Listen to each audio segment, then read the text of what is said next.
नमस्कार दर्शक बंधु आज हूँ एप्रिल मास 16 तारिख गुरुवार। चलतु नजर पकेबा देश विदेश प्रमुख खबर गुड़िक ता पूर्व चैनल नुआ थे चैनल को सब्सक्राइब कर पाखरे आसुवा बेल आइकन को ऑन कर रखु एमती लेटेस्ट न्यूज सर्वप्रथम देखापी। तेज आसतु आज दिन गुरुत्वपूर्ण खबर गुड़िक नजर पकेबा।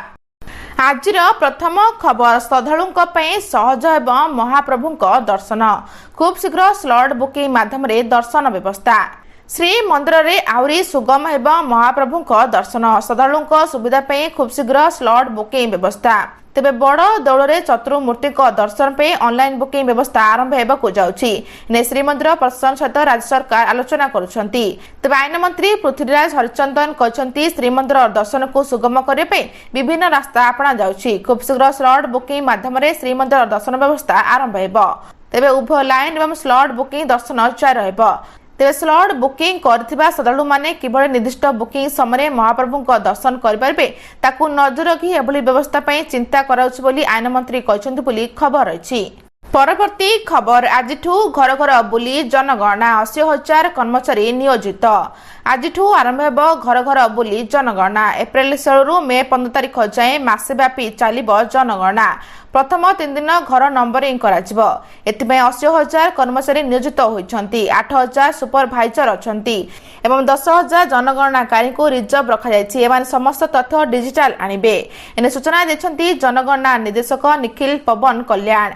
सूचना अनुसार जनगणनाकारी माने निज निज मोबाइल रे HLB ऐप डाउनलोड करछन्ति एवं एही ऐप जरिए समस्त तथ्य लोड करबे। जनगणना करबाकू गला बेले साथी रे आईडी कार्ड एवं नियुक्ति पत्र नेबे। लोकों को कोनोसी डॉक्यूमेंट वेरिफिकेशन किबा प्रूफ देबाकू पड़बो नाही। केवल जहा 33 टी प्रश्नर उत्तर कहबे एवं एही जनगणना रे समस्ते सहयोग करबा पई निवेदन करछन्ति जनगणना निर्देशक निखिल पवन कल्याण बोली कहछन्ति। परवर्ती खबर NHAI रा बड़ नियम एणिकी गाड़ी ओभरलोड थिले गणिबे दंड। फास्टैग रे कटिबो पैसा। जदि आपण जातीय राजपथ रे गाड़ी चलांती तेबे एही खबर आपण पे गुरुत्वपूर्ण। सूचना अनुसार ट्रक पिकअप भ्यान एवं अन्य वाणिज्यिक जानबाहन पे ओभरलोडिंग एबे पूर्व अपेक्षा बहुत महंगा प्रणीत हेबाकू जाउछि। तेबे सरकार आज ठारू नूतन नियम लागू करिसंती। तेबे जदि कोनोसी जान 10 रु 40% अधिक ओभरलोड हुए तेबे आपनको माइन टोल टैक्स रो 2 गुण देबाकू पड़िबो बोली खबर होइछि। परवर्ती खबर सबु अपार्टमेंट रे लागिबो IP CCTV। विभिन्न अपार्टमेंट रे सुरक्षा व्यवस्था को ने पूर्वरो विभिन्न अपार्टमेंट रो प्रेसिडेंट और सेक्रेटरी को सह कमिश्नरेट पुलिस आलोचना होइतला एवं एहा पर भी व्यवस्थित होइनी सुरक्षा व्यवस्था जहा को ने चिंता रे कमिश्नरेट पुलिस अपार्टमेंट सुरक्षा को ने राजधानी विभिन्न अपार्टमेंट रे नोटिस लगाइछि कमिश्नरेट पुलिस। तेबे नोटिस अनुसार सबु अपार्टमेंट रे IP CCTV कैमरा लगाबाकू बाध्यतामूलक कराइछि बोली खबर रहिछि। परवर्ती खबर सीमा पुनर्निर्धारण बिल को ने स्वतंत्र विधानसभा अधिवेशन दाबी कले नवीन। नुआ सीमा पुनर्निर्धारण बिल को द्वारा ओडिशा राजनीतिर प्रभाव 15% ह्रास पाइबार आशंका रही बोली विरोधी दल नेता नवीन पट्टनायक कहछन्ति। एने स्वतंत्र विधानसभा अधिवेशन पई दाबी करछन्ति नवीन। सेथिबे मुख्यमंत्री मोहन माझी नवीन को चिठी लिखिछन्ति। नुआ सीमा पुनर्निर्धारण प्रक्रिया को ने ओडिशा राजनीति रे हटचमट सृष्टि होइछि। एवं विरोधी दल नेता नवीन पट्टनायक ए प्रसंग रे उद प्रकाश करी मुख्यमंत्री मोहन माझी को एक जरूरी पत्र बुधवार लिखिछन्ति। नवीन कहवा अनुसार केंद्र सरकार आनिबाकू जाउथिबा संविधान बिल 2026 द्वारा लोकसभा आसन संख्या 850 को वृद्धि पाइले मध्य ओडिशार सामग्रिक प्रतिनिधित्व ह्रास पाइब बोली से कहछन्ति। परवर्ती खबर भुसरिला स्कूल पाचेरी चलीगला 2 छात्री जीवन। भुसरिला स्कूल पाचेरी तले चापी होई 2 छात्री मृत्यु घटी। तेबे राय उदयगिरी थाना रुबुडीसी स्कूल एभली घटना घटी।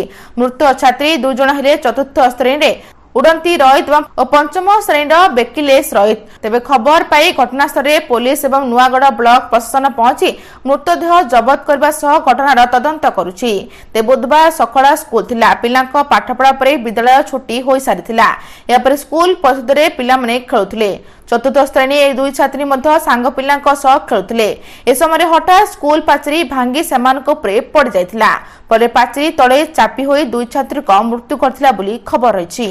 परवर्ती खबर स्कूल पाचेरी पड़ी 2 छात्री मृत्यु घटना। आरडीसी स्तरीय तदंत निर्देश देले मुख्यमंत्री। गजपति जिला नुआगढ़ ब्लॉक स्थित रूबीडीसी सरकारी प्राथमिक विद्यालय स्कूल गेट पड़िबारु 2 जन छात्री मृत्यु घटी। ए घटना मुख्यमंत्री मोहन चरण माझी गंभीर दुख प्रकाश करिसेंती। केउ परिस्थिति एभली अभावनीय घटना घटला ताहा तदंत करिया पई मुख्यमंत्री आरडीसी स्तरीय तदंत निर्देश देइछंती एवं दक्षिणांचल राजस्व कमिशनर ए घटनार तदंत करिवे। तास परिवार वर्ग पत्री मुख्यमंत्री समवेदना जणाइछंती। एथिस मुख्यमंत्री सेमानक परिवार निकटतम आत्महत्या पई सीएमआरएफ रु 3 लाख टंका सहायता राशि घोषणा करछंती बोली खबर रहिछि। परवर्ती खबर आउ 5 दिन बढ़ी पारे सुभद्रा पंजीकरण अवधि। सुभद्रा नुआ हिताधिकारी खुशी खबर आउरी 5 दिन बढ़ी पारे सुभद्रा पंजीकरण अवधि। उपमुख्यमंत्री प्रभाती परिडा एने सूचना दैछंती। एप्रिल 1 रु एप्रिल 30 तारिख नुआ हिताधिकारी माने नुआ करी एप्लिकेशन देबे एवं आवेदनकारी संख्या बहुत कम अच्छी किंतु समय पर्याप्त अच्छी एवं जो मानकु नुआ करी 21 वर्ष होची समाने आवेदन करिवे। टेक्निकल असुविधा जदि कोठी होची ताहाले आमे आउ 5 दिन समय अवधि बढ़ा देबो बोली उपमुख्यमंत्री कहचंती। तो सूचना जोग्य जे एप्रिल 1 2026 सुधा 21 वर्ष किंबा ताठारु अधिक एवं 60 वर्ष रु कम महिला एवं युवती माने सुभद्रा रे नुआ पंजीकरण पई आवेदन करपारे बोली पूर्वरु उपमुख्यमंत्री कहथिले। किंतु जो महिला पूर्वरु सुभद्रा योजना आवेदन करनाहांती केवल सेमाने ही ए अवधि मध्य नूतन भाव आवेदन करिपारे बोली कहचंती। परवर्ती खबर अष्टम वेतन कमिशन को नहीं आसला बड़ अपडेट। अष्टम वेतन कमिशन को नहीं चर्चा बढ़िबार लागिछि। वेतन कमिशन रो सरकारी वेबसाइट मध्य विभिन्न शहर अंशधारिक मानक सहित आलोचना पे एक कार्यसूची प्रकाश करिछि। दिल्ली पुणे एवं डेहराडून भली शहर रे बैठक अनुष्ठित होइछि। जातीय प्रसिद्ध जॉइंट कंसल्टिंग मेसिनरी कर्मचारी माने 51 पृष्ठर चूड़ांत स्वाक्षरपत्र दाखल करथिले। एथिरे सर्वनिम्न मौलिक दरमा 18,000 रु एवं एथिरे सर्वनिम्न मौलिक दरमा 18,000 रु 69,000 एवं वार्षिक वृद्धि 3% रु 6% वृद्धि पई दाबी शामिल अछि एवं सेमाने अष्टम वेतन कमिशन रे 3.83 फिटमेंट फैक्टर मध्ये दाबी करछंती बोली खबर अछि। परवर्ती खबर प्रकाश पाइला सीबीएसई 10th बोर्ड परीक्षा फल पुओं को पछरे पकाइले झियो।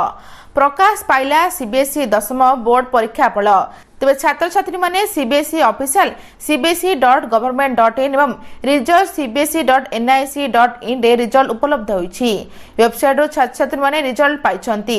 चलित वर्ष मोट पास आ रछि 93.70%। गत वर्ष थिला 93.66%।